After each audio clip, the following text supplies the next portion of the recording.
ஈரோடு மாவட்டம் மொடக்குறிச்சி அருகே ஆபரேஷன் சிந்தூர் வெற்றியை தொடர்ந்து தேசிய ஒற்றுமை பேரணி சட்டமன்ற உறுப்பினர் சரஸ்வதி தலைமையில் நடைபெற்றது. இப்பேரணியில் 100க்கும் மேற்பட்டோர் கலந்து கொண்டனர்.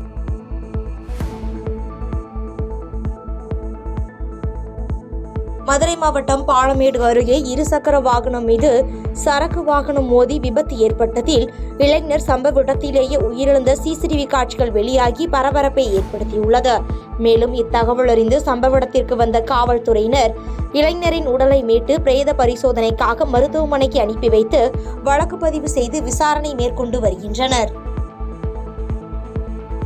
அரியலூர் மாவட்டம் ஆண்டிமடம் அருகே முதல்வர் 3ஆம் கட்ட முகாமில் அரசின் நலத்திட்ட உதவிகளை வழங்கி போக்குவரத்து மற்றும் மின்சாரத்துறை அமைச்சர் சிவசங்கர், தொழிலாளர் நலன் மற்றும் திறன் மேம்பாட்டுத்துறை அமைச்சர் கணேசன் ஆகியோர் தொடங்கி வைத்தனர். மேலும் இந்நிகழ்ச்சியில் மாவட்ட ஆட்சித்தலைவர் ரத்தினசாமி, சட்டமன்ற உறுப்பினர் கண்ணன் உள்ளிட்ட பலர் கலந்து கொண்டனர். காஞ்சிபுரம் மாவட்டம் செம்பரம்பாக்கம் ஏரியில் வெடிகுண்டு வீசப்பட்டால் அல்லது மதகு உடைந்தாலோ ஏற்படும் பாதிப்பில் இருந்து பொதுமக்களை மீட்பது குறித்த ஒத்திகை நிகழ்வு நுகர்வோர் பாதுகாப்பு அலுவலர் பாலாஜி தலைமையில் நடைபெற்றது. இந்த ஒத்திகை நிகழ்ச்சியில் அந்த பகுதியைச் சேர்ந்த பொதுமக்கள் மற்றும் சிறுவர்கள் ஆர்வமுடன் கலந்து கொண்டனர். திருவாரூர் மாவட்டம் கொரடாச்சேரி அருகே புதிய கிராம நிர்வாக அலுவலர் கட்டிடத்தினை சட்டமன்ற உறுப்பினர் பூண்டி கலைவாணன் திறந்து வைத்தார். மேலும் இந்நிகழ்ச்சியில் மாவட்ட ஆட்சியர் மோகனச்சந்திரன், மாவட்ட வருவாய் அலுவலர், வட்டாட்சியர், வருவாய் ஆய்வாளர், பொதுமக்கள், மக்கள் பிரதிநிதிகள் என ஏராளமானோர் கலந்து கொண்டனர்.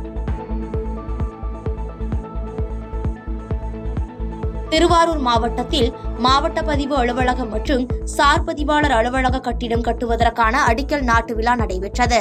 இவ்விழாவில் மாவட்ட ஆட்சியர் மோகனச்சந்திரன், சட்டமன்ற உறுப்பினர் பூண்டி கலைவாணன் மற்றும் நாடாளுமன்ற உறுப்பினர் செல்வராஜ் ஆகியோர் கலந்து கொண்டனர்.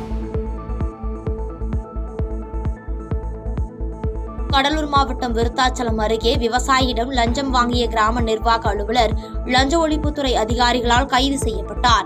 மேலும் பட்டா மாற்றம் செய்வதற்காக வந்த விவசாயியிடம் லஞ்சம் வாங்கிய கிராம நிர்வாக அலுவலர் கையும் களவுமாக சிக்கிய சம்பவம் அப்பகுதி அரசு ஊழியர்களிடம் பரபரப்பை ஏற்படுத்தியுள்ளது. கடலூர் மாவட்டம் திட்டக்குடி அருகே அரசு பேருந்தில் இருந்து தவறி விழுந்த சிறப்பு ஆய்வாளர் உயிரிழந்த சிசிடிவி காட்சிகள் வெளியாகி பரபரப்பை ஏற்படுத்தியுள்ளது. இதனையடுத்து தகவலின் பேரில் சம்பவ இடத்திற்கு வந்த போலீசார் உடலை கைப்பற்றி பிரேத பரிசோதனைக்காக திட்டக்குடி அரசு மருத்துவமனைக்கு அனுப்பி வைத்த பின்னர் இதுகுறித்து விசாரணை மேற்கொண்டு வருகின்றனர். செங்கல்பட்டு மாவட்டம் அச்சிறுபாக்கம் அருகே தமிழ்நாடு நெற்பயிர் வாணிப கழகம் மூலம் இயங்கும் டிபிசியில் விவசாயிகளிடம் கொள்முதல் செய்யப்பட்ட நெல் மூட்டைகளுக்கு பணம் தராமல் அலைக்கழித்த சம்பவம் பரபரப்பை ஏற்படுத்தியுள்ளது. இதனையடுத்து டிபிசியை முற்றுகையிட்ட விவசாயிகள் இதில் மாவட்ட நிர்வாகம் தலையிட்டு நடவடிக்கை எடுக்க வேண்டும் என கோரிக்கை விடுத்துள்ளனர். இந்த ஆண்டு சரியான முறையில் பணம் கிடைக்கல. எங்களுக்கு நெல் போட்டு 45 நாள் ஆகுது, இது வரைக்கும் பணம் யாருக்கும் கிடைக்கல. 1000 ஏக்கர் நிலம் நாங்கள் பயிர் வைக்கிறோம் எங்கள் கிராமத்தில். வேலூர் மாவட்டம் பள்ளிக்கொண்டா அருகே லாரியின் சக்கரத்தில் சிக்கி சுங்கச்சாவடி ஊழியர் உயிரிழந்த சிசிடிவி காட்சிகள் வெளியாகி பரபரப்பை ஏற்படுத்தியுள்ளது. இதனையடுத்து தகவலின் பேரில் சம்பவ இடத்திற்கு வந்த போலீசார் சடலத்தை கைப்பற்றி பிரேத பரிசோதனைக்கு அடுக்கம்பாறை அரசு மருத்துவமனைக்கு அனுப்பி வைத்த பின்னர் விசாரணை மேற்கொண்டு வருகின்றனர். செய்திகளை உடனுக்குடன் தெரிந்து கொள்ள கீழ்கண்ட கேபிள் மற்றும் டிடிஎச் நெட்வொர்க்குகளில் எம்நாடு செய்தி தொலைக்காட்சியை காணுங்கள். பாதகம் செய்பவரை கண்டால் நாம் பயம் கொள்ளலாகாது பாப்பா. மோதி மிதித்து விடு பாப்பா, அவர் முகத்தில் உமிழ்ந்து விடு பாப்பா.